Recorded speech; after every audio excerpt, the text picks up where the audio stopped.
बिस्मिल्लाहिर्रहमानिर्रहीम। अस्सलामुअलैकुम। मैं हूँ Rida Zafar Bhumman and you are watching your very own and favourite show City at 10। उम्मीद करती हूँ और दुआ भी यही है कि आप सब जहाँ कहीं भी हैं खैर खैरियत से हैं। आज के शो का बाकायदा आगाज़ करेंगे और देखते हैं कि आज हमारे पास टॉप स्टोरीज़ क्या हैं। सबसे पहले जो हमारे पास खबर है वो है कि सानहा 9 मई मफरूरों की जायदादें जब्त की जाएंगी और मुल्जिमान के शनाख्ती कार्ड, पासपोर्ट, सेफ सिटी की LEDs भी खराब, क्राइम मॉनिटरिंग, ई चालानी मुतासिर।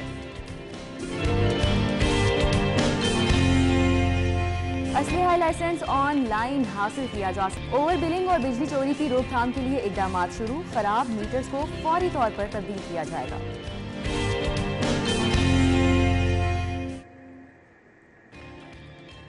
तो ये थी जी आज की हमारी टॉप स्टोरीज और इनको डिस्कस करने के लिए हमारे सीनियर रिपोर्टर्स हमारे साथ मौजूद हैं स्टूडियोज़ में, अली साही और इरफान मलिक। अस्सलाम वालेकुम सलाम। कैसे हैं आप लोग? ठीक ठाक। आज की जो पहली खबर है वो इम्पॉर्टेंट है खासी। सानहा 9 मई मफरूरान की जायदादें जब्त की जाएंगी और मुल्जिमान के शनाख्ती कार्ड, पासपोर्ट भी अब ब्लॉक किए जाएंगे और ताकि आइंदा से इस तरह का जो एक सानहा पेश आया उस पर काबू पाया जा सके। बहुत अच्छा इकदाम है। रिदा देखें, ये कोई फर्स्ट टाइम नहीं हो रहा। इससे पहले भी हमने देखा कि इसहाक डार जो वज़ीर ख़जाना थे, ये जब मफरूर थे इश्तिहारी करार दिया गया था, तो इनकी जायदाद जो है पाकिस्तान तहरीक इंसाफ की गवर्नमेंट में उसको कुर्क कर लिया गया था और वहाँ पे पनाहगाह भी बना दी गई थी। फिर इसके साथ साथ ये क्योंकि कानून के अंदर आपके पास राइट्स मौजूद हैं कि जो लोग तफ्तीश में शामिल नहीं होते, जिनकी गिरफ्तारी अमल में नहीं लाई जा सकती हो रही या वो इससे बचने के लिए दीगर टैक्टिक्स यूज़ कर रहे हैं, तो उसको आप इश्तिहारी डिक्लेयर करें। इश्तिहारी डिक्लेयर करने के बाद उनकी जो प्रॉपर्टीज़ हैं उसको जो है वो डीअटैच कर लिया जाता है उस केस के साथ। अब यहाँ पे भी 9 मई का जो वाक़या हुआ था, अफसोसनाक वाक़या था, जिसमें जना हाउस पे हमला हुआ और उसकी जो मुकदमा नंबर 96 जो था ये थाना सर्वे रोड में दर्ज किया गया और इसमें अब तक 282 के करीब जो हैं वो इश्तिहारी डिक्लेयर हो चुके हैं। और क्योंकि ये 1400 लोग ऐसे थे जो जना हाउस के बाहर थे और 400 लोग के करीब लोग जो थे वो अंदर थे। इनकी आइडेंटिफिकेशन की गई मुख्तलिफ कैमरों से, मुख्तलिफ सोर्सेज से जियो फेंसिंग की गई। उसके बाद इन लोगों को जो है वो गिरफ्तारियाँ अमल में लाई गई और जो लोग वहाँ पे जियो फेंसिंग में ऐसे लोग भी थे जो वहाँ पे राहगीर थे या वहाँ पे उनकी रिहाइशें थी, तो उन लोगों को इस केस से साइड पे किया गया क्योंकि वज़ीर आला पंजाब की जानिब से और हुकूमत की जानिब से इसके ऊपर काफ़ी जो है वो सख्त मॉनिटरिंग की जा रही थी। करार दिया गया है। अहम नाम कौन कौन से शामिल हैं? बिल्कुल, इसमें पाकिस्तान तहरीक इंसाफ के 22 ऐसे अहम रहनुमा हैं जिनको इश्तिहारी अदालती अहकामात से अभी तफसीलात हासिल की जाएंगी कुछ दिन के बाद, क्योंकि इसमें कानून के मुताबिक जब कोई भी शख्स इश्तिहारी होता है तो उसके 15 दिन का टाइम उसको दिया जाता है कि 15 दिन में उसको ढूंढने के लिए इश्तिहार उसके घर पे लगाए जाते हैं, अखबारात में दिए जाते हैं या दीगर जो सोर्सेज से उस तक इन्फॉर्मेशन अगर पहुंच जाए तो उसके 15 दिन के बाद उसकी प्रॉपर्टीज़ कुर्क करने का जो है सिलसिला वो शुरू किया जाता है। इस केस के अंदर अब देखा जाए तो 10 रोज़ गुजर चुके हैं। इन लोगों को इश्तिहारी करार दिया गया जिसमें मुराद सईद हैं, अली मीन गड्डापुर हैं, मियाँ असलम इकबाल हैं, हमाद अज़हर हैं और इनके साथ साथ दीगर काफ़ी ऐसे लोग हैं जिसमें इमरान खान के जो रिलेटिव हैं वो भी इसमें शामिल थे। तो इन लोगों की पहले इश्तिहारी करार दिया गया और उसके बाद अब इनकी प्रॉपर्टीज़ के लिए दीगर डिपार्टमेंट जैसे LDA, FBR या दीगर जो डिपार्टमेंट्स हैं उनको ख़त लिखा जाएगा और उनकी प्रॉपर्टीज़ की डिटेल्स आने के बाद उनको सील कर दिया जाएगा। उसकी सेल परचेज नहीं। कानूनी ऑप्शंस कोई मौजूद रहेंगी इसके बाद? डेफिनेटली वो सामने आए, अपना केस को फेस करें, अदालत में जो पुलिस के सामने पेश हों और तफ्तीश के अंदर अगर वो बेगुनाह है तो उनको बेगुनाह किया जाएगा और अगर तो वो कसूरवार हैं तो उनको जो है वो सज़ा भुगतनी पड़ेगी। अली साहिब, क्या राय है आपकी इस पर? देखिए, सानहा 9 मई जो है वो PTI ने प्योरली जिस तरह उसमें अपना एटीट्यूड शुरू किया, जिस तरह उनका रवैया था वो बहुत सख्त था। इस तरह तो दहशतगर्द तंजीमें करती हैं। जिस तरह एक सियासी जमात के लोग जो थे, जिस तरह अपनी ही अस्करी अमलाक पर हमलावर हुए और हमलावर होने के बाद आग लगाई और जिस तरह वहाँ पर तौहीन अमेज़ रवैया इख्तियार किया गया, तो उसके बाद पुलिस ने हरकत में आई। जिस तरह लोगों को पॉइंट आउट किया गया उसमें इरफान मलिक साहब, हम इनको वैसे चीफ साहब कहते हैं, सीनियर हैं हमारे, ये सारा बड़े अच्छे तरीके से कवर करते रहे। मैं चूँकि IG ऑफिस को कवर करता हूँ, तो ये सारे लोग जो पॉइंट आउट हुए, या तो इनका वहाँ पे मोबाइल लोकेशन मौजूद थी या इनको CCTV कैमरा से या मोबाइल फुटेज से। तो अगर तो आप इनकलाब लेके आना चाहते थे तो आपको कानून को फेस करना चाहिए। आप वहाँ पे मौजूद थे, आपकी मौजूदगी के एविडेंसेस हैं, वो पुलिस इस बात का कह रही है, तो आप आके शामिल तफ्तीश हों। अगर आप बेगुनाह हैं और नहीं मौजूद तो आप अपने एविडेंसेस दे के अदालत आपको इंसाफ दे देगी। फिर आप भाग क्यों रहे हैं कानून से? पहले आपने लोगों के कम उम्र जो बच्चे हैं और फिर जो नौजवान नस्ल है उसकी इस तरह जहनसाजी की है कि वो अब ना तो वो घर वालों के काबू में है, ना वो किसी बड़े की बात सुनते हैं। आपने सिर्फ उनको यही सबक दिया है कि ये सब चोर हैं। जितनी भी दूसरी सियासी जमातें हैं, उनके जितने लीडर्स हैं, कोई भी, चाहे वो आसफ जरदारी हैं, नवाज शरीफ हैं, कोई भी फजल रहमान है, किसी भी पार्टी का कोई बंदा, वो कहते हैं वो चोर है। सिर्फ इसी पार्टी के लोग जो हैं वो सादिक उल अमीन है, और वही लोग जो पार्टी इनकी छोड़ के दूसरी पार्टी में चले गए। पॉलिटिकल व्यूज होते हैं ना, ये ओपन होने चाहिए न्यू डिस्कशंस के लिए, अपने चेंज के लिए। आपका जो रवैया होता है उसमें लचक होनी चाहिए। बिल्कुल। कोई भी सियासी लीडर जो है उसमें, मैं भी थानों को, IG ऑफिस को कवर करता हूँ, थानों में जाता हूँ, चीफ साहब भी जाते हैं, तो वहाँ पे सियासी लोग आते हैं, हम बड़े शरीफ लोग आते हैं। यास्मीन राशिद जो हैं वो आज से 4 साल पहले एक शहर के सबसे बड़े ज्वारिये के पीछे गई थी कि इसको माफ़ी दे दें। ये इसकी खबर भी मौजूद है और इसकी बाकायदा एविडेंस भी मौजूद है। खामियां हर तरफ होती है, लेकिन ये जो टॉलरेंस लेवल है ये कभी खत्म नहीं होना चाहिए। सियासी बंदा जो है उसकी मजबूरी होती है, उसने कहा मुझे ये बंदा 500 से 1000 वोट लेके देता है, इसके पीछे इतने लोग हैं, तो मेरी मजबूरी है, मैं आई हूँ इसके पीछे। इसी तरह सियासी बंदे को अपने रवैये में लचक रखनी। बिल्कुल। आपको फ़िरौन नहीं बन जाना चाहिए कि मैंने जो कह दिया वो ठीक है, वही सही है, बाकी सब गलत है। जायदादों की कुर्की हो रही है, ज़ाहिर है पुलिस ने आपको FIR में नामजद किया है, या नामालूम लोग जिनकी वहाँ पे या तो जियो फेंसिंग के ज़रिए या वीडियोज़ के ज़रिए वहाँ मौजूदगी पाई गई है, उनके घरों में रेड भी होनी है। आपके दौर में भी सियासी लोगों के घरों में रेड होती थी, उनके घरों में भी इसी तरह होता था जिस तरह आपके घरों में होता था, और यही पुलिस करती थी। तो उस वक्त तो ये पुलिस बहुत अच्छी थी। उस वक्त तो आप कहते थे कि उस वक्त का CCPO बहुत अच्छा काम कर रहा है, उसने जो भी किया बड़े। अब आपको इस बात की तकलीफ हो रही है, तो आपको अगर कोई मसला, तो चैलेंजेस अगर आप दूसरों के लिए दे रहे हैं तो आपको खुद भी फेस करने के आपके अंदर करेज होना चाहिए। बात जैसा कि पहले शवाहिद की हो रही थी, तो शवाहिद जो होते हैं ना किसी भी केस में बहुत ज़्यादा इंपॉर्टेंट होते हैं। इसी हवाले से हम अगली खबर की तरफ चलेंगे, और अगली खबर है हमारी कि सेफ सिटी की LEDs ख़राब हो चुकी हैं जी, और क्राइम मॉनिटरिंग चालानिंग इससे मुतासर हो गई है। जिस इतना पैसा लगाया गया इस प्रोजेक्ट के ऊपर, और इस वक्त जो LEDs ख़राब पड़ी हैं, बार बार एक टाइमलाइन दी जाती है कि दोबारा से इनको ठीक किया जाएगा, लेकिन उस पर कोई काम शुरू नहीं किया जा रहा है। इरफान मलिक क्या कहेंगे इस हवाले से? रिदा, जैसे हम अक्सर बात करते हैं कि ऐसे प्रोजेक्ट जिसके ऊपर किसी और जमात का ठप्पा लगा हो तो आने वाली गवर्नमेंट जो है उसको ऑन नहीं करती। यहाँ पे भी यही हुआ। एक बहुत अच्छा प्रोजेक्ट, बहुत जो हेल्पफुल था लॉ इन्फोर्समेंट एजेंसीज के लिए, पुलिस के लिए, शहरियों के लिए, एक इतना ज़बरदस्त प्रोजेक्ट जब इसकी प्रेजेंटेशन दी जाती थी तो हमें लगता था कि ये शायद इंटायरली जो चेंज आएगा, एक जिसको चेंज कहा जाता है, जो हुकूमतें जिसके बारे में बात करती हैं वो चेंज आएगा।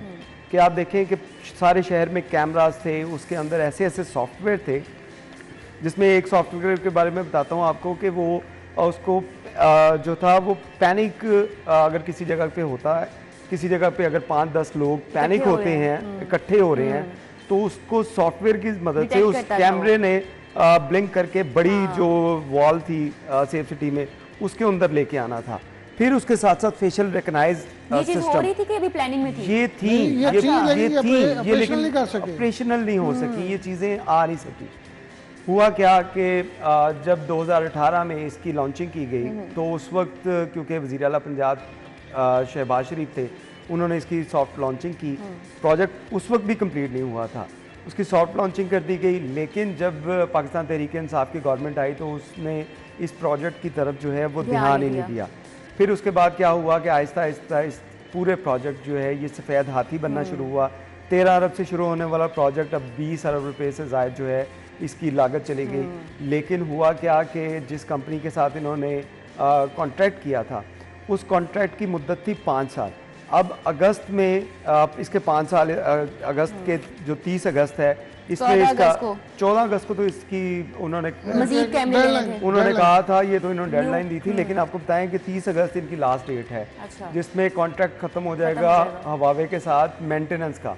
अब हवावे जो है वो उसके साथ, क्योंकि इनके माली मामला जो है वो गवर्नमेंट्स ने नहीं चलाए, उसके बाद क्या हुआ कि हवावे की जानिब से अब डिलेइंग टैक्टिक्स जो हैं वो यूज़ किए जा रहे हैं। और जानबूझ के कैमराज जो हैं वो हमारे जो 8000 कैमरा थे वो 8000 से 10,000 नहीं हुए या 8001 नहीं हुए, वो उतने ही कैमरे रहे, उसमें खराब हो गए, कम हो गए। देखिए टेक्नोलॉजी परसेंट कैमरा जो शहर में फंक्शनल है, 40 to 50% कैमरा जो ये है इनका दावा है सेफ सिटीज वालों का कि ये 40 से 50% चल रहे हैं। हो सकता है ग्राउंड वो भी कोई अहम शराएं होंगी जहाँ पे मेंटेन किया जाता रहा।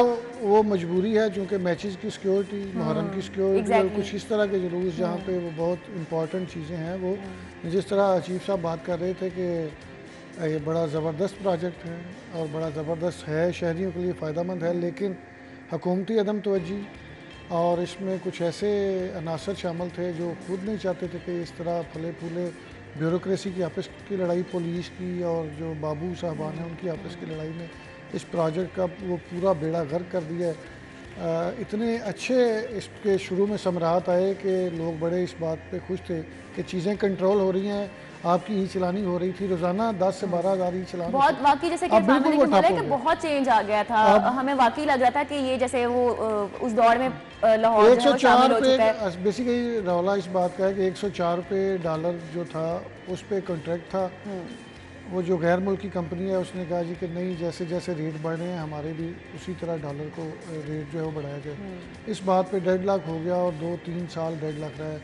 इस निगरान सेटअप के जो पहला या दूसरा महीना था उसमें ये मामला सॉर्ट आउट हुआ और गैर मुल्की कंपनी की जानब से प्रॉमिस किया गया कि 14 अगस्त तक 2000 गैर फाल कैमरों को फाल कर दिया जाएगा। उसके बाद और कितने कैमरे चोरी हुए, मुझे ये भी हम खबरें ये देते हैं, ये तो हम अक्सर ये रूटीन है कि जो हम ये खबर देते हैं कि जो कैमरे हमारी हिफाजत के लिए वही चोरी हो गए, वही चोरी हो गए।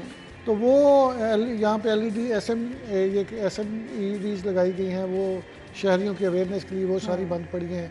पैनिक बटन लगाए गए थे कि अगर आपका मोबाइल छीना जाता है, आपके पास मोबाइल नहीं, पुलिस से रब्ता करना है, वो बटन दबाएंगे तो फौरी सेफ सिटी से रब्ता हो जाएगा। वो फाल नहीं है। पूरे पंजाब की 1-5 की कॉल यहाँ पे आ गई हैं। इसके साथ साथ फेशियल रिकग्नाइजेशन, इतना अच्छा सिस्टम था कि कोई इश्तिहारी जिसका डाटा पुलिस के पास मौजूद है वो अगर किसी जगह से गुजरेगा तो कैमरा उसको डिटेक्ट करेगा। बहुत अच्छा प्रोजेक्ट था, बहुत थॉरोली सोचा गया था, लेकिन उसकी मेंटेन नहीं किया जा सका।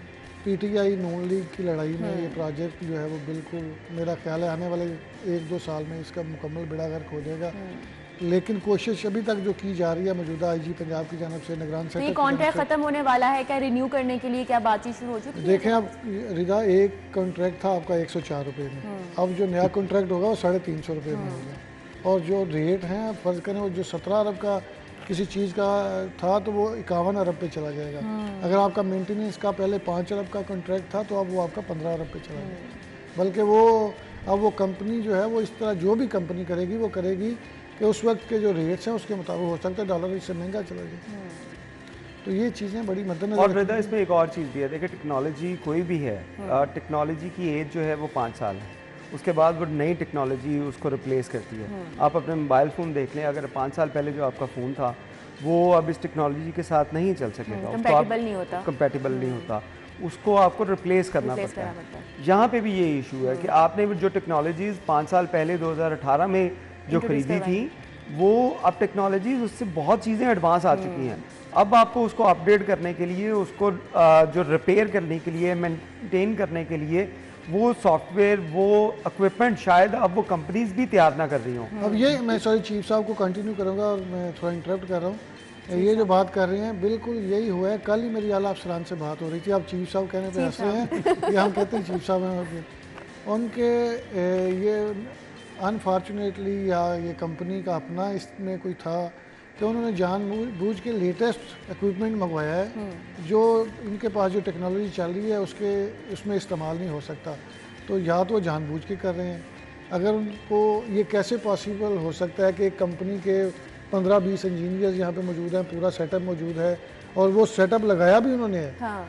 तो वो वाली टेक्नोलॉजी नहीं मंगवा रहे, उससे अगले स्टेप वाली मंगवा रहे हैं और कह रहे हैं IG पंजाब को कह रहे हैं जी उसके लिए मजीद फंड्स मांगेंगे, जाहिर सी बात है सॉफ्टवेयर नहीं गलती हो गई जिस आप कंट्रैक्ट ख़त्म होने को है ना, हाँ। तो कंट्रैक्ट ख़त्म होने को है, इसलिए वो बहाने ढूंढ रहे हैं कि हमें ये ना ही करना पड़े, बहुत बड़ा खर्चा जो है वो उनका बच जाएगा, इसी तरह हीले बहाने कर खैर कोई पुरसान हाल नहीं रहा इस प्रोजेक्ट का फ़िलहाल तो, क्योंकि अपनी टसलबाजी में लगे हुए हैं। तमाम जो भी आ रही हैं हुक्मरान आ रहे हैं, हुकूमतें आ रही हैं, और ये एक बहुत अच्छा प्रोजेक्ट था जिस पर तवज्जो रहनी चाहिए थी लेकिन नहीं दी गई। इसको मेंटेन करना चाहिए था, अपडेट करना चाहिए था विद टाइम, लेकिन नहीं किया गया। Okay, let's hope for the best in future. अभी हम चलते हैं एक ब्रेक की तरफ और ब्रेक के बाद दोबारा से आएंगे। आपने हमारे साथ रहना है।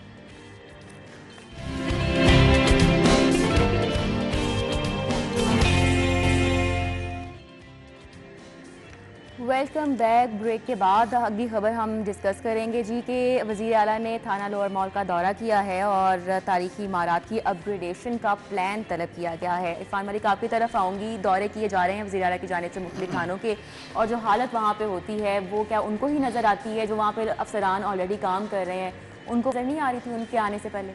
देखिए रिदा, सारा कुछ नज़र आ रहा होता है, सारे फंड्स भी आ रहे होते हैं। असल इशू ये होता है कि ये जो फंड्स आते हैं इसको लगाया नहीं जाता, यूटिलाइज ही नहीं किया जाता, यूटिलाइज नहीं किया लगाया जाता। जाता अब अंग्रेज के दौर में लगाया जाता है। हाँ, ये अंग्रेज के दौर का कानून जो है वो चल रहा है और उसी के जो पैटर्न था उसको फॉलो किया जा रहा है। उस पैटर्न में एक ये भी चीज़ थी कि जो थानों, क्योंकि वो मट्टी की इमारतें थी, मट्टी से बनी हुई, तो उसकी लिपाई के लिए साल में 2 दफ़ा जो है वो पैसे फंड जो है वो जारी किए, वो आज तक भी जारी हो रहे होंगे। लेकिन थाने में जो मुहर्रर है, अगर उसके ऊपर जो लगा बल्ब है वो ख़राब हो जाए तो उसने वो बेचारे ने अपनी जेब से, या आप वहाँ पे गए हैं तो आपकी जेब से लेना है। इसी वजह से लग रही होती है, थाना कम लग रहा होता है। इसी वजह से आप देखिए वज़ीर आला पंजाब ने जिस भी पुलिस स्टेशन में विजिट किया है अब तक, तो उनको कोई ना कोई करप्शन की शिकायत वहाँ पे ज़रूर मिली है, और कुछ हो ना हो करप्शन सबसे हाँ हर जगह पे। और ये जो कल्चर है ये आप चेंज करने के लिए इनको फंड देना होगा, सहूलियात देनी होगी। नहीं सर, आईजी साहब जो इनिशिएट ले रहे हैं, जिस तरह वो देखे वो कांस्टेबल उसकी स्क्रीनिंग शुरू कर दी है। एक वाकया पेश आया परसों का एक स्क्रीनिंग भी शुरू की है, स्क्रीनिंग भी शुरू करवाई है। उनकी कोई 10 तरह के मुख्तलिफ बीमारियों के टेस्ट करवाए गए हैं, उसकी स्क्रीनिंग मुकम्मल 16-17 हज़ार बंदे। उसके बाद ये पागलखाने भेज दिया गया है उसको पागलखाने भेज दिया। देखिए इसका मतलब है कि पंजाब पुलिस के अंदर पागल मौजूद हैं, और जो लोग शिकायत करते हैं ये बड़ी अलार्मिंग सिचुएशन है। ये बड़ी अलार्मिंग सिचुएशन है। उसने गाली निकाली, देखिए साबित हो गया। देखिए इस तरह के तो बहुत से ऑफिसर हैं, यहाँ पे तो बहुत से ऑफिसर हैं आपके सीएसएस जो करके ऑफिसर आए हैं, मुकाबले का इम्तिहान देकर वो लोग आए हैं, वो लोग गालियां देते हैं, उनका बिहेवियर ऐसे है। अब इशू ये है कि जब चीफ साहब ने खबर ब्रेक की थी, अल्लाह ताला जन्नत में जगह दे, उमर शेख साहब गालियां देते थे तो आगे से एसपी ने खड़े होके उनके पीछे वो आ गया था कि तेरी ऐसी की तैसी, और लड़ाई हो गई थी। और अब भी पुलिस में और लाहौर पुलिस में दोबारा शायद हो जाए, ऐसे लोग मौजूद हैं जो गालियां देते हैं। क्या उनका भी इसी तरह टेस्ट किया जाएगा और उनको पागलखाने भेजा जाएगा? लेकिन आईजी साहब 1 माह पहले ये चेकअप शुरू करवाया था, पता नहीं अब उसका क्या स्टेटस है। बड़ी ज़बरदस्त ज़रूरत है इस चीज़ की कि देखें पंजाब पुलिस के अंदर पागल आपने भर्ती कर लिए हैं। एग्जैक्टली। और अगर वो भर्ती होने के बाद पागल हो गए हैं तो इसका मतलब है कि किसी ना किसी जगह के ऊपर जो है वो खामियां मौजूद हैं, या प्रेशर है या खामियां मौजूद हैं, ट्रेनिंग के अंदर आपके इश्यूज हैं, उसको रिजॉल्व करना चाहिए। तो अब ट्रेनिंग और हायर करते वक्त नहीं पता था कि वो पागल है, देखिए वो बाद में पागल हुआ तो वो इज रिस्पांसिबल। रिदा ये देखें जब वो, मैं चूँकि सीपीओ कवर करता हूँ, जब ये भर्ती होती है तो मेडिकल टेस्ट होता है, तो उसमें मेरा ख्याल है साइकियाट्रिस्ट को भी बिठाना चाहिए ताकि वो भी इस बात का बिल्कुल बिठाना चाहिए। और ये देखें ना, असला आपके पास गन मौजूद है, आपके पास गन मौजूद है, और ये आज से 3-4 साल पहले सेंसिटिव पॉइंट के ऊपर ड्यूटी दे रहे हैं। आज से 3-4 साल पहले एक वाकया हुआ था, डीआईजी को एक कांस्टेबल ने छुरियों के वार करके जख्मी किया था। ये कुछ दिन पहले भी हुआ है, एक एसपीयू का डीआईजी थे, उसने छुट्टी नहीं दी, उसने जो है वो हमला कर दिया, उसको भी इन्होंने जो है वो कहा कि ज़हनी मरीज है और उसके खिलाफ FIR दे दी। असल इशू ये है कि अगर पंजाब पुलिस के अंदर पागल मौजूद हैं, ये लोग ये ही पागल आपने जो VVIPs की ड्यूटी के ऊपर तैनात किए होते हैं, ऐसे ही लोग ऐसे सेंसिटिव पॉइंट्स के ऊपर ड्यूटी कर रहे होते हैं। आम पब्लिक जिनके घरों के अंदर रेड्स हो रही होती हैं। अब लोग क्या इशू जो क्रिएट होता है कि लोग कहते हैं कि जब पुलिस घर में आती है किसी मुलजिम के लिए, सर्च ऑपरेशन के लिए या किसी भी रीज़न के लिए अगर पुलिस आएगी तो पुलिस का बिहेवियर जो है वो इसी टाइप का होता है। इसका मतलब है कि तमाम की तमाम पुलिस जो है उसके ऊपर लेबल लग जाता है कि एक पागल की वजह से तमाम फोर्स जो है उसमें बाकी लोग भी आपके ऐसे पास हैं। टाइम है कि खत्म हो गया? बिल्कुल खत्म हो अच्छा, गया लास्ट हमारा बात। time। हाँ। इसका मतलब है ये स्टैंडर्ड बन गया है कि जो गालियां देता है वो पागल है, जाएगा, वो पागल है। और वो जाते ये भी बिल्कुल रहे हैं। स्टैंडर्ड बन जाना चाहिए कि आइंदा से जो भी गालियां देगा, बेजा गालियां देगा आवाम को, किसी को भी बिहेवियरल इश्यूज अपने होंगे, स्टाफ उसको को वाकई में फिर पागल खाने भेजा जाएगा।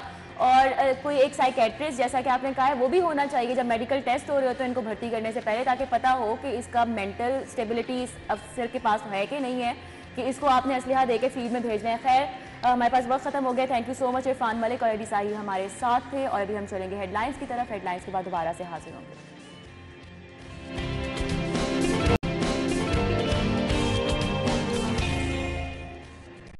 तो ये थे जी आज हमारी बर्थडेज, और अब कल जिसका बर्थडे है आपके सामने नंबर्स मौजूद हैं। आपने अपना नाम और अपनी प्यारी प्यारी सी पिक्चर्स हमें सेंड करनी है, तो इंशाल्लाह हम आपको ज़रूर विश करेंगे। अभी हम बात कर लेते हैं आज मौसम के हवाले से। मौसम जो है वो खासा गर्म है, और बारिश के हवाले से क्या पेशगोई की जा रही, क्योंकि बारिश की अब अशद ज़रूरत है, हब्स शदीद है।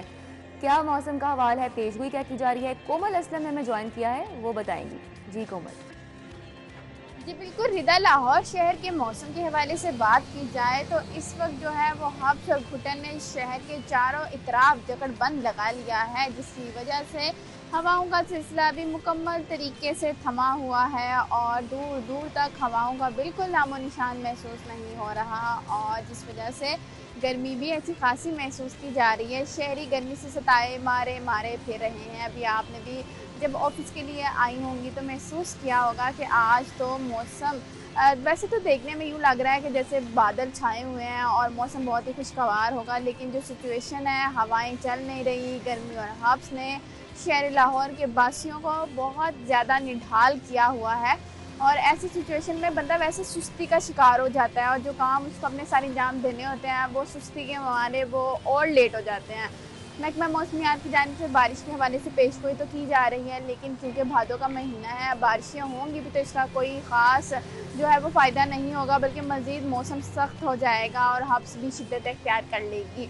लिहाजा शहर लाहौर के वासियों को एहतियात बरतने के हवाले से ताकीद की जा रही है। ऐसे मौसम में पानी का ज़्यादा इस्तेमाल भी सेहत के लिए जो है मुद्दत साबित हो सकता है, तो इसलिए जो है वो शहर लाहौर के वासियों को जितनी उनकी बॉडी को नीड है पानी की, सिर्फ उतना ही पानी पिए, क्योंकि इस मौसम में हैज़ा वाली बीमारी भी सामने आ जाती है।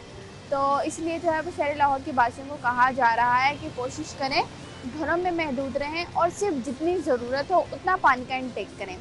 वहीं बात की जाती है टेम्परेचर के हवाले से, तो मौजूदा दर्जा हरारत जो है वो इस वक्त 36 डिग्री सेंटीग्रेड रिकॉर्ड किया जा रहा है, और आइंदा 24 घंटों के दौरान लाहौर शहर में ज़्यादा से ज़्यादा दर्जा हरारत जो है वो 37 डिग्री तक जाएगा।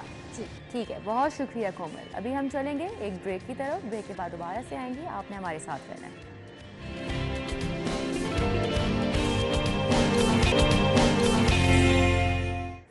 Welcome back after the break. और आज का जो हमारा टॉपिक है इंतहाई अहम है, और सबसे पहले तो मैं अपना जो गेस्ट हैं हमारे उनसे इंट्रोड्यूस करवाऊंगी आपको। सोशल एक्टिविस्ट हैं और MD Shamim group of industries हैं कायनात रज़ा, और इन्होंने बहुत सारा काम किया है बच्चों और ख़वातीन के हुकूक़ के लिए, और ख़वातीन के इस मुल्क में क्या हुकूक़ हैं, क्या वो मिल रहे हैं या उन पर कोई अब काम आ रहा है, कोई चेंज नज़र आ रहा है, क्योंकि वो इस हवाले से सबसे ज़्यादा अवेयर हैं। हम उनको सबसे पहले तो वेलकम करेंगे। अस्सलाम वालेकुम। वालेकुम सलाम। I hope you are good, और thank you for coming, thank you so much for your time. और इंतहाई अहम टॉपिक, और जैसा कि कायनात हम आजकल recently we have been listening news, बहुत सारे ऐसे वाक़यात हैं जो सामने आ रहे हैं जो कि बिल्कुल मतलब we can't even imagine what those girls have been going through. पहले रिजवाना और फिर फातिमा, और इस तरह के और केसेस जो कि रिपोर्ट होते हैं, और वुमेन एम्पावरमेंट की जहाँ बात आए वो तो एक बहुत अगला स्टेप है। ट्रू। और ये सबसे पहले जो वायलेंस है, यही तशद्दुद, ये रुकने का नाम नहीं ले रहा है इस मुल्क में, तो कहाँ से आप आगाज़ करेंगी इसका? वेल मैं आगाज़ जो है सबसे पहले बहुत शुक्रिया अदा करूँगी इस प्लेटफॉर्म का, that I am here and I have been given this opportunity to talk about this very important topic जिसको डिस्कस नहीं किया जाता। वेमेन एम्पावरमेंट ही एक सोशल टैबू है, women empowerment पे बात करने वाले लोग ही लोगों को बुरे लगते हैं. बिल्कुल. So I'll start with my own self. I'm an MD in my own company. We make basically cooking oil. But then I have been working with Child Protection and Welfare Bureau as capacity of focal person.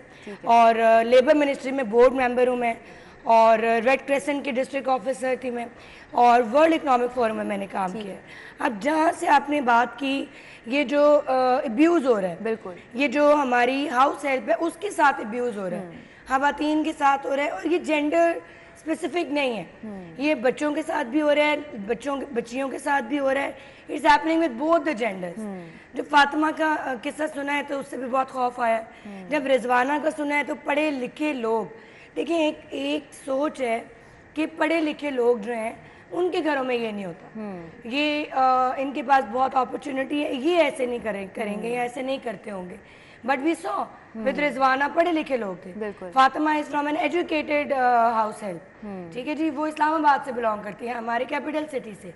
I will take back you to Lodhran, जहाँ पे मैंने ये बहुत काम किया. और rural areas में तो अवेयरनेस और विमेन एम्पावरमेंट और ये सारे काम ये तो एग्जिस्ट ही नहीं करता है. और जब मैं अपनी बात करूँ तो मैंने try to do this, dive into this sea, तो सबसे पहले तो मुझे ही कहा गया कि क्यों, कैसे. I face lot of hardships. So from there I realised कि मैं ही नहीं कर सकती. I am an MSc marketing from Manchester business school. मैं कनेड कॉलेज की ग्रेजुएट हूँ. तो मेरा ही शौहर, मेरा ही भाई, मेरा ही बाप अगेंस्ट था कि नहीं सियासत नहीं करनी, नहीं ये काम नहीं करना. Currently I am working in Punjab university. I do work in IBA. तो जब इतनी सारी एजुकेशन होने के बाद भी मुझे अलाउ नहीं था और आपको ये सब फेस करना पड़ा, तो उन लोगों का क्या हाल होगा आप इमेजिन करें. फिर आज जिस केस को मैं हाईलाइट करना चाहती हूँ, मैं इसकी अटेंशन IG साहब को कराना चाहती हूँ. उस्मान साहब is a very dignified person. मैंने उनकी बहुत तारीफ सुनी है और मैं उनसे इल्तिमास करती हूँ कि एक बच्ची जिसका नाम आबिदा है, जिसको घर से, शौकत साहब की बेटी है, he is an army servant, उसको उसके घर के बाहर से 2 लड़के फैसल और सद्दाम अगवा करके ले गए, एबडक्ट किया उसको. सारा दिन वो ढूंढते रहे और अपने घर के रेडियस में, 2 किलोमीटर के रेडियस में उसको ले गए. में वाकया पेश आया जी. ये एग्जैक्टली 17M का वाकया है, दुनियापुर का. It's part of the district. यहाँ पे मैंने कैंपेन्स किए हैं political. I know these people personally. अच्छा. सो उनके साथ ये वाकया पेश आया. RPO के तक गए, वो DPO तक गए, FIR तक हमने करा ली, but justice is not serve. Where is the justice part. और फिर उसको लटकाया गया, फांसी दी गई है. ओहो. तो आप इमेजिन करें, आप अपने घर के बाहर अभी तक क्या इन्वेस्टिगेशन हो सकी है इस हवाले से? अभी तक क्या इन्वेस्टिगेशन की जा सकी है? देखिए, इन्वेस्टिगेशन हो गई है उसकी बॉडी का, जिस तरह से हम वो कहते हैं, they have done the post-mortem. All the results are there. She was sexually abused. She was beaten up, and then she was hanged. So I really want to use this platform. मैं CCPO कम्याना साहब से request करना चाहती हूँ. मैं उनसे request करना चाहती हूँ, अगर ये इमेज ये क्लोज करके दिखा सकें हमारे कैमरामैन. ये है वो लड़की आबिदा जिसके साथ इसको फांसी दी गई है. और उसका कसूर क्या है कि वो घर से बाहर गई है और उसको एकदम से अगवा कर लिया गया है.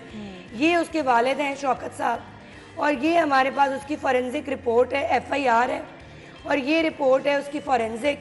और ये मेरे पेज के ऊपर बाज़ाब्ता तौर पे लगी हुई है, कायनात रज़ा ऑफिशियल पे. मैंने इसके ऊपर आवाज़ उठाई है, बात की है, हमने RPO तक हेल्प करवाई है. But I request the higher authorities actually help her. Justice for Abida, justice for Rizwana. और हर उस बच्ची के लिए जो कि ये तो वो केसेस हैं जो रिपोर्ट हो रहे हैं ना, मतलब ये तो हर गली मोहल्ले में मैं कहती हूँ कि इस तरह के हज़ारों केसेस, सैकड़ों केसेस हैं जो कि रिपोर्ट नहीं हो सकते हैं, क्योंकि या तो उनका गला जो है वहीं पे दबा दिया जाता है, उनको मुंह बंद करवा दिया जाता है, पैसे दे दिए जाते हैं घर वालों को, क्योंकि गरीब आवाम है और वो अपनी बच्चियों को जब इस तरह भेजते हैं किसी के घर, बहुत माइनर सी वेज के लिए, हाउस हेल्प के लिए भेजते हैं, तो उनको यही होता है कि चलो खा पी तो लेगी, चलो उसको घर तो मिल जाएगा, बेसिकली हाँ हो जाएगी. इस मुल्क में एक जो मुअम्मा है बहुत बड़ा, विमेन एम्पावरमेंट को समझा जाता है कि आज मैं यहाँ बैठी हूँ तो इसके पीछे एक जर्नी है, एक सफ़र है. अगर आप देखें तो वो सफ़र मैंने लोधरा की बहावलपुर की, कैरोड़ पक्का की गलियों से शुरू करके यहाँ तक पहुँचाया है। तो एक जर्नी होती है, आपकी अपनी स्टोरी होती है, you have to work on it. And I want to say कि हमारी औरतें, हमारी वेजेस कम है, हम जितने मर्जी कंपैरेटिव हैं, पार्लियामेंट में औरतों का नंबर कम है, अगर आप खड़े होते हैं आपको वोट नहीं मिलते। किसी भी शोबे में देख लें, आप एजुकेशन में देख लें, तवज्जो नहीं दी जाती खवातीन। अगर एजुकेशन से स्टार्ट किया जाए ना, जो कि बेस होती है किसी भी कौम की, एजुकेशन, अगर आप तालीम आम नहीं करेंगे अपनी खवातीन में, उनके अंदर अवेयरनेस नहीं आएगी, उनको पता नहीं होगा कि हमारे हुकूक हैं क्या, तो फिर वो कैसे उस पर काम करेंगी। तो आप being an activist, how you working on it कि लोगों को, खवातीन को ज़्यादा से ज़्यादा अवेयर किया जाए उनके हुकूक के बारे में? देखिए, मैंने कैंपेन्स किए हैं। अच्छा। बिकॉज मैं एक डिजिटल मार्केटियर हूँ, मैं लम्स में डिजिटल मार्केटिंग पढ़ाती थी और मैंने SEO ट्रेनिंग्स करवाई हुई है पंजाब यूनिवर्सिटी में SEO डिपार्टमेंट। सही। सो आप अब का जो ज़माना है वो सोशल मीडिया का दौर है। तो मैंने खवातीन को, क्योंकि बहावलपुर लोधरा में आपको पता स्किल सेट है लोगों का, कपड़े कढ़ाई सिलाई करना। अच्छा। We have collaborated with PITB। सही। ठीक है, पंजाब गवर्नमेंट के साथ हमने इसको कोलैबोरेट किया है। एक ऐप लॉन्च की जा रही है, उस ऐप को हम सपोर्ट कर रहे हैं, फाइनेंस कर रहे हैं, और वो मिडल मैन को हटाएगी। आप यहाँ कपड़ा सी रही हैं, कढ़ाई कर रही हैं, आप अपनी ऐप पे लगाएं, रजिस्टर करें, आप बेचें। उसके लिए सेमिनार्स किए हैं, उनको ट्रेन किया है। फिर पुलिस की ट्रेनिंग्स कराई मैंने, जिसके अंदर मैंने औरतों को बताया how to register yourself on the police app. Emergency women app बनाई थी पुलिस ने, ठीक है, जिसके ऊपर जाके वो इमीडिएटली रिपोर्ट कर सकती हैं। एंड सबसे अच्छी बात ये है पुलिस की इस ऐप की कि you do not have to give your identity, you are safe. Okay, 152 आप रिपोर्ट कर सकते हैं। तो ये ट्रेनिंग्स उनको करवाई। उनको मैंने एक देख होता है ना कि आपने उनको फिश दे दी है एंड एक दिन खा लिया और यू नो वो खुद बाद में क्या करेंगे। So the idea is this to teach them empowerment जो है वो इकोनॉमिक एम्पावरमेंट जब तक नहीं होगी ना, जरूरी है। हाँ वो बहुत ज़रूरी है, वो बेस है किसी भी माशरे की, क्योंकि आदमी भी उतने ही है, खवातीन भी उतनी ही है, तो अगर हाँ ज़्यादा है और वोट का हक भी जो है, अगर हम वोट मांगने जाते हैं, मैंने अपने हल्के में कैंपेन्स किए हैं, तो आई वर्क विद जहांगीर खान तरीन। तो जब हल्के में कैंपेन करने जाते हैं कहते हैं औरतों से क्या बात करेंगे आप, हाँ। आप हमें बताएं, we are the decision makers. हाँ। तो मुआशरे में जेंडर इक्वालिटी नहीं है। बिल्कुल। मज़हब ने आपको जेंडर इक्वालिटी दी है, मज़हब भी ये नहीं कहता कि आपका जेंडर ही इक्वल नहीं है। अल्लाह ताला ने भी औरत को अगर माँ बना के भेजा है तो माँ तरबियत करती है। अल्लाह ताला ने औरत को बेटी बना के भेजा है, बीवी बना के भेजा है, और अल्लाह ताला ने औरत को इतनी हिम्मत और ताकत दी है कि वो अपनी जान से एक और जान पैदा कर रही है। तो how strong a women can be, तो अल्लाह ने दिखा इस्लाम में जिस चीज़ को कह दिया गया, इक्वालिटी दे दी गई, हकूक जो थे औरतों के उनको दे दिए गए, और हम कौन होते हैं वो हकूक सर्व करने वाले। और फिर एक रिग्रेसिव सोसाइटी की ये निशानी है ना, जो पसमानदा सोसाइटी है, कि जब भी यहाँ पे वुमेन एम्पावरमेंट की बात की जाती है तो लोग खौफजदा हो जाते हैं और लोग इसको ऑफेंसिव हो जाते हैं, डर जाते हैं। I'll add one thing in it. इसके अंदर एक जो बहुत अहम नुक्ता है वो ये है कि women bring other women down. Yes. This is something which we need to work on. Yes. It's not only men. हाँ। औरत ही औरत की दुश्मन है, जो सेंटेंस है ना, ये हमने ये मिलके जितना औरतें औरतों को सपोर्ट कर सकती हैं, बेहतर तरीके से एक दूसरे को समझ सकती हैं, क्या हुकूक हैं, मसाइल, एक प्लेटफॉर्म एक अच्छे तरीके से अगर लेकर आएँ सामने और एक दूसरे को सपोर्ट करें, ना कि यू नो सबसे पहले अगर कोई लेट्स से कि हैरेसमेंट की कोई बात होती है तो we start doubting the women first, और वो औरतें ज़्यादा होती हैं जो औरतों को बात कर रही होती हैं। well we cannot undermine this fact. ख़वातीन जो है सबसे पहले जो आपका इस्लाम में भी है ये हम because we come I start it from the beginning, I take it from the top, we come from subcontinent. Subcontinent में और हमारी बदकिस्मती हम इंडिया के साथ थे, हमारे ऊपर हिंदू कल्चर का और रिलीजन का बहुत इम्पैक्ट है। बिल्कुल। एक औरत की शादी के लिए हमें वो लवाजमात चाहिए जो कि ज़रूरी है ही नहीं। हमें दहेज चाहिए, हमें सामान चाहिए, हमें वाई। अल्लाह ताला ने तो यहाँ इस्लाम में, सऊदी अरब में, मुस्लिम ममालिक में लड़का लेके आता है नहीं था। हमारा कल्चर, दिस इज नॉट इस्लाम। हाँ, this is not Islam. Let's talk about religion. Yes, culture तो हमने ऐड किया है इंडिया का, हिंदुओं का, हिंदू रसूमात हम करते हैं। अब जहाँ पर औरतों को इतना एम्पावर कर दिया गया है, नॉलेज दी गई है, लॉ बताया गया है, वो 0.0001% है। ऐसा ही है। Let's talk about the rest of the population. अब इस्लामिया यूनिवर्सिटी का वाक़या लेते हैं, because I work very closely with Islamia university, I get scholarships there, I work with them. So जो वाक़या है उसके अंदर भी ये वाक़या हुआ है कि छोटी छोटी जो लड़कियां हैं, जो देहातों की लड़कियां हैं, हाँ। हासिलपुर की लड़कियां हैं, वो छोटे ज़्यादा विक्टिम्स बनती हैं। राजनपुर की लड़कियां हैं, उन्हें उनको विक्टिम बनाया कैसे गया? अगर वो एक किसी इंटीमेट मोमेंट, उनका कैमरास लगाए हुए हर जगह, कैच हो गया, कैप्चर हो गया, तो फिर उससे वहाँ सिक्योरिटी ऑफिसर ने ब्लैकमेल किया है, फिर फर्दर उनको सेक्स वर्कर्स बनाया गया फॉर डिफरेंट ऑफिशियल्स, ट्रैप करके फॉर बकायदा। Different officials, for different platform. तो ये प्रॉपर माफिया है ना, ये मिली भगत के बगैर इस तरह का हाँ। धंधा नहीं चल सकता। और जो हम This is not पहले possible. हम जो पहले बात कर रहे थे उसको हम लेके आते हैं इसमें कि somebody told me, somebody very educated, I won't name it, कि वो क्यों कर रही थी, वो घर से पढ़ने आई हैं, वो क्यों कर रही हैं? You are a woman, support the women. अगर मेरे बच्चे से मैं एक माँ कोई गलती हो जाती है, इसका मतलब ये नहीं है कि मैं उसे हमेशा के लिए क्रिमिनल टैग कर दूँ। आप गलती की अजाला है, अल्लाह ताला भी गलती की माफ़ी करता है, लेकिन यहाँ पे वो यहाँ सिस्टम पे ही कोई नहीं किसी है। को माफ़ नहीं करता है। और जो एम्पावरमेंट की जहाँ बात होती है, इकोनॉमिकल एम्पावरमेंट, एजुकेशन हो गई, फिर पॉलिटिक्स में आने से तो एक ये तो खैर बहुत आगे की प्रोग्रेसिव बात है ना कि किस तरह से कौन कौन सी वो फील्ड्स हैं कि जिसमें ख़वातीन को आने ही नहीं दिया जाता। पॉलिटिक्स तो साउथ पंजाब में मेरी पॉलिटिक्स है। साउथ पंजाब में घर से बाहर जाना हाँ एक बहुत बड़ा मसला था। I belong to a very respectable family and the question was, आप घर से बाहर जाएंगी तो जो बातें होंगी वो कौन सुनेगा? अब मैंने तो कहा हमें सुननी बातें पड़ेंगी कौन जो- करेंगे? मुझे लगा कि बातें कौन कर रहा है। मैंने देखा कि it was my own family, बाहर से आके कोई बात नहीं करता। It's your own brothers, your own father, your own husband, your own people, because they are afraid of what people are going to say. हाँ लेकिन कुछ तो लोग कहेंगे, लोगों का काम है कहना। सो माय क्वेश्चन वाज, मैं घर के अंदर बैठी हूँ और मैं कुछ भी नहीं कर रही हूँ, फिर भी बातें हो रही हैं, तो एटलीस्ट मैं इतना कुछ कर पढ़ी लूं। लिखी हूँ। I want to give back to the society, I want to do something.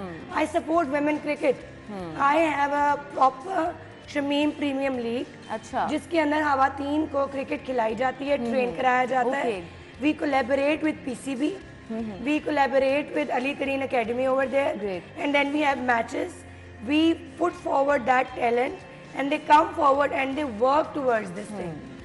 So we are उसमें भी encouraging खवातीन का women. आना उतना हर शोबे में, हर हाँ, शोबे में कोई तो ऐसा जो नहीं- आपने इकोनॉमिक की बात की उसमें हाँ। भी मैं एक बात ऐड करना चाहूँगी। सिलाई सेंटर खोले मैंने, हाँ लोगों ने कहा ये क्या है, ये अपनी पॉपुलैरिटी के लिए कर रही है। नो, उनको स्किल सिखाई जा रही थी। मैंने ट्रेनिंग्स में हिस्सा लिया। I work for Aawaz two, अच्छा। And I work for Bedari. These are NGOs and LP, पिलोदरा pilot project. Okay. I collaborated with them. हम औरतों के ऊपर, माइनर्स की शादियों के ऊपर काम करते थे, स्किल सिखाते थे लोगों को। तो मैंने रियलाइज किया स्किल सिखा दी है, फिर उन्हें घर भेज दिया है, now what? They used to say हमारे पास सिलाई मशीन नहीं है। फिर कायनात रजा सिलाई स्कूलों के नाम से ओके मैंने हर मोहल्ले के अंदर, और ट्रस्ट वर्दी, एक पता ना छोटे इलाके में एक बड़ा घर होता है जिसकी इज्जत होती है, सही। जहाँ वो समझते हैं हमारी बच्चियां जाएं तो वो सेफ है, हाँ। तो वहाँ पे उन बच्चियों को सिलाई सिखाने के लिए प्रॉपर मशीन्स दी, प्रॉपर उनको कपड़े दिए, धागे दिए, प्रॉपर उनको चीज़ें दी। सो एम्पावरमेंट आती है, इकोनॉमिक एम्पावरमेंट। बिल्कुल। उसके साथ साथ एक और जो ज़रूरत है, इकोनॉमिक की हमने बात कर ली, एजुकेशन की बात कर ली, पॉलिटिक्स की बात कर ली, फील्ड्स में आने की बात कर ली, लेकिन जो साइकोलॉजिकल एम्पावरमेंट है ना, यहाँ से बेस बनना शुरू होती है किसी भी सोसाइटी की। और वो कहाँ से स्टार्ट होती है? वो घरों से शुरू होती start होती है। और हम उस पर हमारी कोई तवज्जो नहीं है, क्योंकि जाहिर सी बात है, पहले तो आपके घर की तरबियत जिसमें ट्रीट किया जाता है, जहाँ पे एक बेटा है और बेटी है, तो बेटी को डिफरेंटली ट्रीट किया जाता है बेटे से। पहले तो खुशी नहीं होती उस तरह से, मुबारक भी उस तरह दिल से नहीं दी जाती। फिर अगर नहीं, वो मिठाई बड़ा बांटी थोड़ी कम बांटी जाती है, नहीं, बेटे की मिठाई तरफ थोड़ी बड़ी- ज़्यादा होती है। तो ये अभी भी डिफरेंस आपको लगता है सोसाइटी में, वो जो हम ज़माना कदीम से ये सिस्टम चला आ रहा है, वो अभी भी है, या फिर आप कोई डिफरेंस देखती हैं आज से 5 साल पहले और आज का जो पाकिस्तान है, इसमें कोई फ़र्क है? 5 साल पहले और अब तक तो कोई फ़र्क है, but the idea what I shared with you, we come from subcontinent, we share the border with India.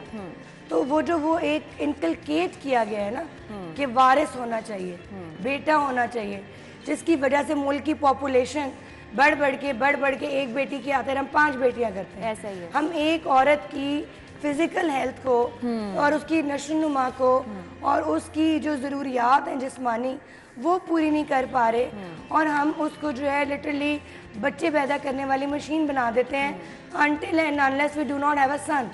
उसको घर में सास बैश करती है, नंद बैश करती है, and again I will come to your point, हमारी ट्रेनिंग ऐसे हुई, मर के आना है, शादी की है तो शादी नहीं तोड़नी। और वही जैसे मैंने कहा ना कि बचपन से ये चीज़ें इनकलकेट की गई है ना। और फिर ये होता है कि बच्ची को कभी बोलने नहीं दिया जाता, और यही वजह है कि जब वो फिर बड़ी होती हैं तो उनको वही उनके अंदर वो चीज़ सेंस ही नहीं है कि उन्होंने अपनी आवाज़, कॉन्फिडेंस ही नहीं दिया जाता, डिसीजन मेकिंग में। और ये नहीं बोलते, ऐसे नहीं कहते, वहीं पे चुप करवा दिया जाता है। आपको नहीं, ये तो बहुत ही बड़ी बात है कि ऐसे बोलते नहीं है। How will we sit, how will we conduct ourselves, बिल्कुल, how will we present ourselves, and secondly if you are dressed in a certain way तो आपको गलत पोर्ट्रे कर देंगे, वो कहेंगे आपने कपड़े नहीं ठीक पहने हुए, आप गलत हैं।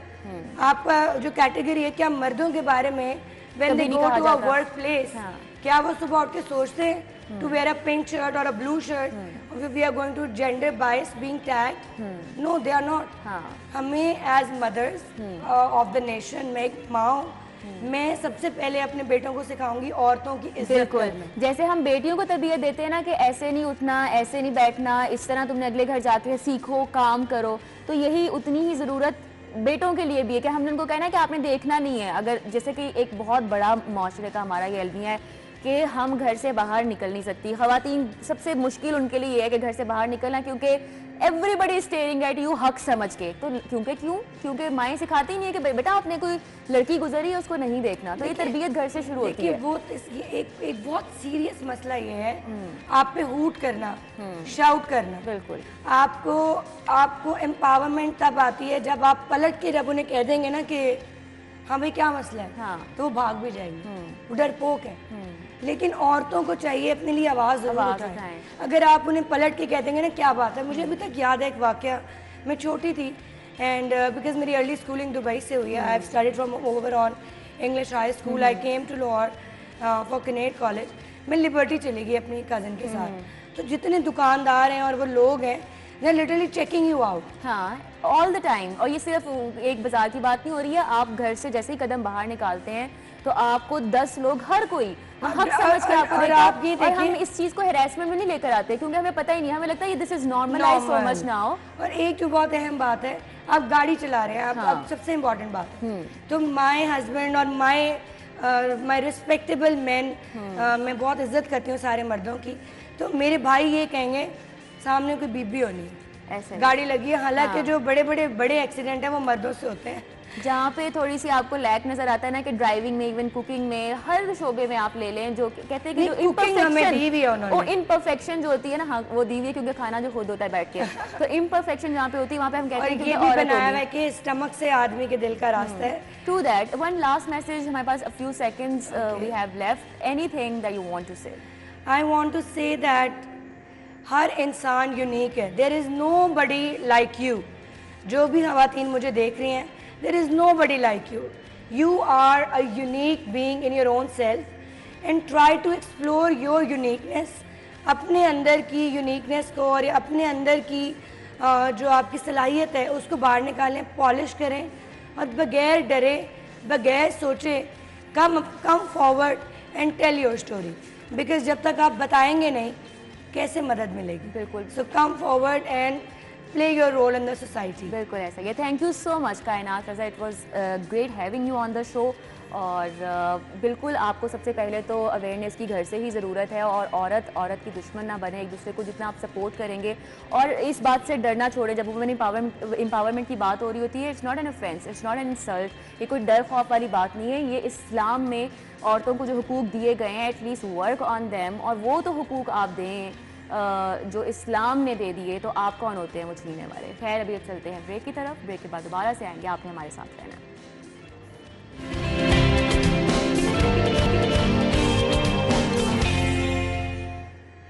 Welcome back after the break. और ब्रेक के बाद मैं आई हूँ अपनी बहुत क्यूट सी गेस्ट के साथ, और जो कि बहुत प्यारी हैं और बहुत अच्छा वायलिन बजाती हैं। और हमारे साथ हैं एबिगेल साजिद गिल। सबसे पहले तो अस्सलाम वालेकुम, कैसी हैं आप? ठीक हूँ। ठीक है। और ये वायलिन जो आप पकड़ के बैठी हुई है ये भी हम आपसे सुनेंगे, लेकिन आपने कब से आपको ये शौक पैदा हुआ? कब से बजा रहे हो? मैं 2 ईयर से 2 ईयर से प्ले कर रहे हो। तो आपने क्या ये घर पे आपके मामा बाबा थे, वो उनमें से कोई प्ले करता था या आपको बस स्कूल में आपने ये सीखा? मेरे सर हैं जो मुझे सिखाते हैं। अच्छा, तो आपको कैसे शौक पैदा हुआ कि मैंने वायलिन प्ले करना है? I like music. You like music. तो आपको गाने का भी शौक है साथ साथ? नहीं, गाने का शौक नहीं है, सिर्फ हमने वायलिन प्ले करना है। तो ये जो पियानो इसकी तरफ क्यों नहीं है? फ्लूट होती है और बहुत सारे गिटार होता है, तो वायलिन ही क्यों आपको अच्छा लगा कि मुझे जो वायलिन ही प्ले करना है? इसका साउंड अच्छा लगता था और किसी को प्ले करते हुए देखा? बजाना भी पसंद है। मैंने देखा था कि वो एक लड़की बजा रही थी, इसलिए मुझे इसका शौक। स्कूल में बजा रही थी? नहीं, हाँ। यूट्यूब पे बजा रही थी, तो आपको अच्छा लगा और आपने मम्मा पापा को कहा कि मुझे भी सीखना है, तो उन्होंने फिर आपको सपोर्ट किया। और अब आप क्या, आपकी रूटीन क्या होती है? स्कूल जाते हो? आप कौन सी क्लास में हो? मैं 3 क्लास में हूँ। 3 में हो, और साथ साथ आप इवनिंग में क्लासेस लेते हो क्या? और साथ साथ आप पढ़ भी रहे हो और साथ साथ प्ले भी कर रहे हो। तो आपकी जो फ्रेंड्स हैं वो भी बैठ के आपसे बहुत मज़े कैसे म्यूज़िक सुनती होंगी। और क्योंकि आपकी एक वीडियो थी जो कि बहुत वायरल हुई, लोगों ने आपको बहुत सारा पसंद किया, तो आपको कैसा लगता है जब लोग आपको पसंद करते हैं? और जैसे कि आज आप शो में भी आए हो, तो आपको अच्छा फील होता है? यस। तो अब मुझे ये बताओ कि वायलिन जब आपने, कितने आप साउंड्स हैं जो इस पर प्ले कर सकते हो, और फ्यूचर का आपका जो प्लान है वो क्या है? क्या आपने बड़े होकर क्या बनना है? क्या इसी फील्ड में आपने बड़े होकर भी आपने वायलिन ही बजाना है या कुछ और बनने का शौक है? मैं बड़े होकर आर्मी डॉक्टर बनूंगी, बस ऐसे ही शौक करने के लिए मैं वायलिन बजाऊंगी। अच्छा, साथ साथ आप ये भी वाला भी काम करोगे? और साथ साथ जी हमने आर्मी डॉक्टर बनना है। तो ये हमारी छोटी सी मेहमान है, इनसे हम कुछ सुन भी लेते हैं। और उससे पहले आपका थैंक यू सो मच कि आप हमारे शो में आए हो, और इतनी क्यूट सी मेहमान कम ही आते हैं हमारे शो में।